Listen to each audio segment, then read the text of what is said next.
What's up? What's up? Give me a second, all right? My bad.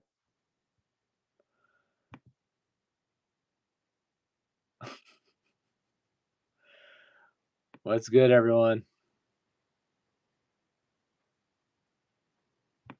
Okay. All right.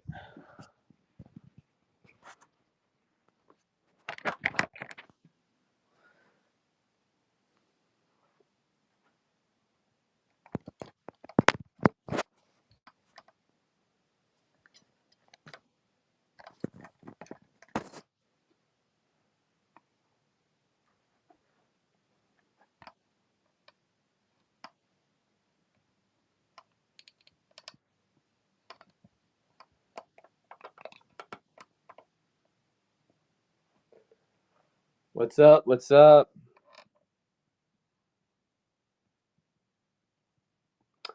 Okay.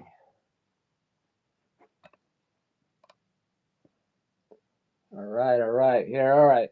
Let's start off with Doctor Strange.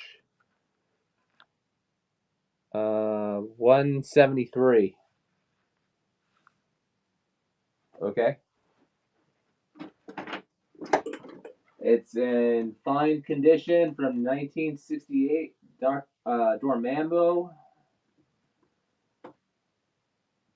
cover.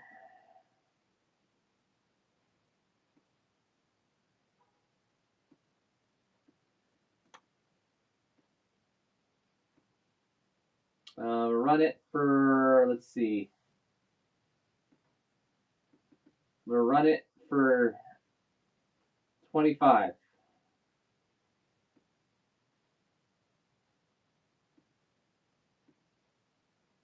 No one's in here. Okay.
Let's get some music in here. Jeez.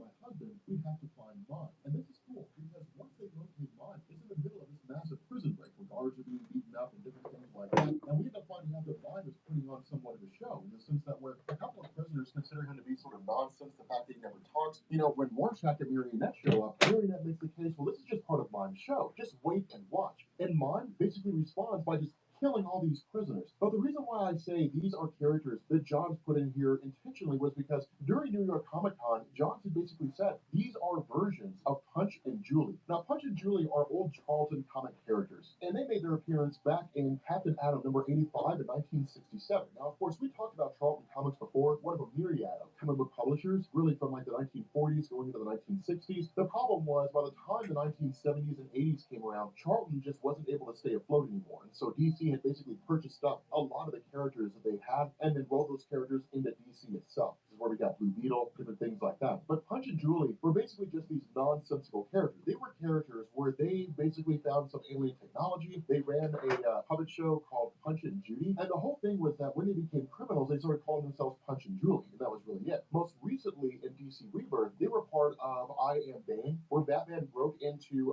Santa Prisca, where he was forming a suicide squad of his own of sorts in order to invade Bane's prison. That was really the basis behind that, for the purpose of taking Psycho Pirate, bringing him back to Gotham in order to cure Gotham Girl. Again, I have that in the Batman playlist that you guys are welcome to check out. That's the actual Punch and Julie over there. These characters, Mind and Marionette, are based on those characters. Grabbing a vehicle and taking off, what they end up doing is, of course, Rorschach keeps making allusions to his partner. Now the indication here is because the direction they go in, their partner is actually Night Owl, and that's cool here because they go to the owl ship, and they're in the base of the old Night Owl. They have the Night Owl suit and everything there. But what we end up finding out is his partner is not Night Owl. His partner is Ozymandias, and I was just like, what? No way! It's crazy because Ozymandias has been hiding underground this entire time. He's been just underground, and he basically grabbed Rorschach. What we also find out is this is not the Rorschach that we know. It's not the Rorschach that we're familiar with. Somebody took over his name. Somebody took the title of Rorschach after the original Rorschach died. Who that person is, we don't know. But the thing about this is that Ozymandias really kind of hits on the mistake that he made. What he says is, I do not have the means to fix the world. We don't even know if the world can be fixed. But if the world can be fixed, if it can be restored back to the place it's supposed to be, there's only one person who can do it. And that person is Dr. Manhattan. We have to find Dr. Manhattan. At this point, we cut away from the whole Watchmen, from everything with the Watchmen, and we pick up with Superman. What this does is it seems to become like a flashback or a dream of sorts. And he's actually talking to Martha Kent, talking to Jonathan Kent about a prom that he's going to, that kind of a thing. But notice the way this is done, this is throwbacks to Superman's secret origin. Those of you guys don't know, Jeff Johns wrote a few secret origin stories. And for the most part, secret origins are just a line of publications that DC has. They're basically just more condensed down versions of the origins as they appear. And they usually put like 2 or 3 in any one particular publication. But the whole idea was that with Jeff Johns' secret origin of Superman, it was like a 6 or 7 issue story that detailed this brand new origin for the character of Superman, and that's what's been used really as part of DC Rebirth in a lot of ways. Now, Superman Reborn changed a lot of that stuff, but it also brought a lot of those things back too. So it kind of rolled in this perfect origin for the new 52 / classic Superman melded into a singular character. But with regards to this version of Superman, we're kind of left to assume that it's the one that we see now in DC Rebirth, but it's not, and we'll find out why here in a second. But the cool thing is that he's basically reflecting on this whole this dance party of sorts that he's going to. And the funny thing is that back in his younger years, Superman really kind of had the hots for Lana Lang. She was the first person to learn that he had powers, and she was the one that helped to train him to use his powers, to figure out how he could fly, to figure out how to control his vision, different things like that. And so she was very much an intricate part of him becoming a superhero, as much as John and Martha Kent were teaching him. All right, let's try a different book. Somebody was asking about Spider-Man. I guess, I don't know. The problem with this is that as John and Martha Kent are driving home, they basically end up in a car wreck, and that's where they die. Amazing Spider-Man 96, the no comics code issue, the drug issue. But usually Jonathan died of a heart attack, and Martha Kent wasn't long after that. Their passing has been done in different ways, but it's still kind of a big moment because this seems to hit the idea. This is not the Superman. Here, let's do isolated Superman. If the events of $50 are taking place on a Earth somewhere, PG/fine. taking place on an Earth in a different universe, and if it's taking place in a different universe, and the Watchmen are rolled into the DC universe, the DC multiverse now, then it stands to reason that universe may very well have its own version of Superman. Well, the question has to be asked, if that version of Earth has its own Superman, where's he been all this time? And that's a crazy thing, is because again, as far as I'm aware, Superman's parents never died in a car crash. Now, this may be a chain, and there may be some part of this origin that I'm missing over here. If there is, I'm sure a lot of you guys will correct me down in the comments, but it's huge. This is big, because what this does is it basically hits at this idea. Superman has never had a nightmare before. He's never experienced a bad dream in his life. Him having this nightmare means one of 2 things. It means either it's organic or someone's messing with Superman. But it's kind of crazy, because the question becomes, what happens next? Well, have a look out here, and I'm so excited to tell you about my biggest air fryer yet. Introducing Emeril Lagasse's dual zone air fryer oven with dual-sided cooking chambers. Now you can cook 2 different foods 2 different ways that finish at the same time. No more back-to-back cooking. Now main dish and sides finish at the same time. Enjoy juicy grilled burgers at the same time as air-fried French fries, while saving up to 80% fewer calories from fat. Broiled savory salmon at the same time as roasted asparagus. The secret to Emeril Lagasse's dual zone air fryer oven is in the quick sync technology that matches the cooking times and settings of each food, so they're programmed to finish at the same time. But watch, just remove the center divider and it's an extra large 25-quart capacity oven for delicious family-sized meal fast, up to 60% faster, while dirtying only one dish. I can do 2 separate things on either side. Right now, I'm doing on one side and then finding on the other. It eliminates space. You don't have to use a stove or oven. Everything you possibly want to do, home, it's With Emeril Lagasse's dual zone air fryer oven, it's never been easier to cook and serve delicious Monday to Sunday healthy meals while using 20% less energy. It's all about the air conditioner technology. 360 degrees of super heated air gives you fast, even cooking. No more unhealthy deep frying. Now just one touch for golden fried crispy results with up to 80% fewer calories from fat. Emeril Lagasse's dual zone air fryer oven has 12 one-touch cooking presets. Air fry, roast, toast, broil, bake, pizza, grill, slow cook, rotisserie, dehydrate, and keep warm. With innovative dual-sided cooking design, it's Emeril Lagasse's only air fryer that lets you cook 2 different foods 2 different ways that finish at the same time. With proprietary quick sync technology, roasted chicken breasts that take 25 minutes finish at the same time as air-fried onion rings that take 20. Broiled chicken parm finishes at the same time as baked cheesy garlic bread. Even grilled black bean burgers finish at the same time as roasted cauliflower.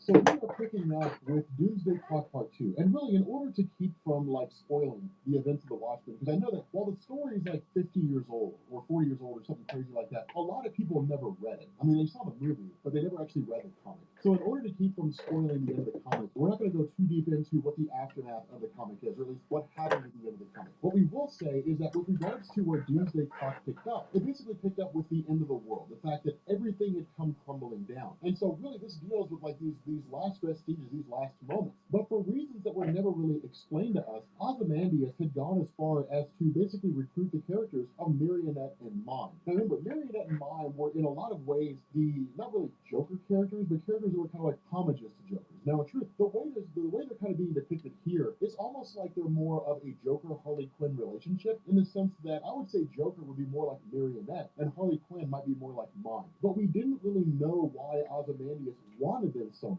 We don't know why he brought them in. Well, what we end up doing is get this kind of tape. Of course, Ozymandias basically gives them back the things they normally need, their outfits, perfume for Marionette, different things like that. But we end up having this tape that's shown to Rorschach. And what this tape reveals is that somewhere along the line, over the course of the careers of Marionette and Mime, they had gone to rob a bank. Now, of course, this bank robbery really kind of played out the way we would expect it to, in the sense that things went nuts pretty fast. But along the way, they're basically greeted by the arrival of Dr. Manhattan. Now, the crazy thing about this is that Dr. Manhattan would have just incinerated them in their entirety. And that was the expectation. From like the bank manager, from the bank tellers, the customers who were in there, they expected Dr. Manhattan to just obliterate Marionette and Mime in their entirety. The problem is that Manhattan chose not to. And the reason why was because he basically realized that Marionette was pregnant. Now, of course, we talked about this in the first video. And in fact, that's one of the biggest things that's hit on in the first video, is that Marionette and Mime had a child, and they wanted to know where it was. I mean, there's a point in the first story where she's like, "Where's my baby at?" So of course we know that they have a child together. But it is cool because one of the things that's really kind of focused on when it comes to Manhattan is this sort of lack of concern about humanity, this lack of interest. But one of the things that really kind of also focuses on in the original Watchmen is that if Dr. Manhattan is being human, he's really being human in name only, in the sense that, well, this is what humans would do, so that's what I will do. Like, it's these little tidbits of humanity that are still somewhat part of his person and kind of leak out here and there, so to speak. But the funny thing about this is that Adrian Veidt didn't know that. Ozymandias did not know that Marionette was pregnant. Ozymandias looks at that and says, well, Manhattan chose not to kill him because there's some kind of connection they share, or something along those lines. It's desperation. Where Ozymandias is the smartest man in the world, what he's doing is grasping at straws. The world is coming to an end, and we have to find Dr. Manhattan in order to save it. He's the only one that can do it. And I'll believe anything I need to believe in order to find him. In times of